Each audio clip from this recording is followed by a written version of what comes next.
भारतीय जनता पार्टीचे कोकण पदवीधर मतदारसंघाचे आमदार श्री निरंजन डावखरे यांना आता पक्षामध्ये बढती मिळाली आहे.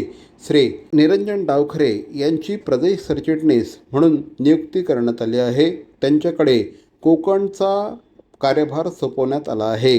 कोकण पदवीधर मतदारसंघातून श्री निरंजन डावखरे हे आमदार म्हणून सलग दोनदा निवडून आलेले आहेत. आता भारतीय जनता पार्टीने त्यांच्यावर आणखी विश्वास दाखवत त्यांच्या प्रदेश सरचिटणीस पदाची जबाबदारी सोपवली आहे आणि कोकण हा प्रांताची जबाबदारी त्यांच्याकडे सोपवली आहे. भारतीय जनता पार्टीचे प्रदेशाध्यक्ष श्री रवींद्र चव्हाण यांनी सरचिटणीसांची एक यादी जाहीर केली आहे. यामध्ये पक्षाच्या विविध जबाबदाऱ्या त्यांच्यावर सोपवण्यात आल्या आहेत.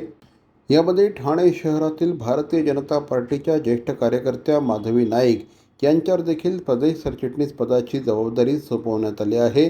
त्यांच्याकडे देखील कोकणाची जबाबदारी देण्यात आली आहे.